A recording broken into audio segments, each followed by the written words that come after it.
If you want to change wallpaper on CMF Phone 2 Pro, first of all we need to go to settings. Over here in the settings we're gonna go to customization.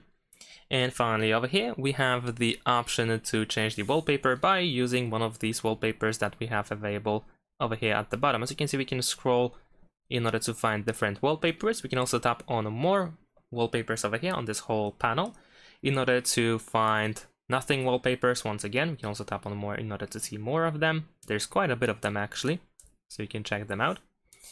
And there are also just solid colors. You can also go to My Photos in order to choose a photo from your gallery. And there is also Wallpaper Studio that allows you to create a wallpaper with AI. So let's say I'm gonna choose this wallpaper over here. We can also enable or disable scrolling effect. Press this check over here in the top right corner. And there we go. We can also select to have the wallpaper changed for the lock screen and home screen, or both. There are also two effects available in this place, like the atmosphere and the glass effect. And then we can just press done over here in the top right corner. And that's pretty much it. This is how we can change the wallpaper on this phone. Thanks for watching, leave a like and subscribe to my channel, and see you in my next videos. Bye!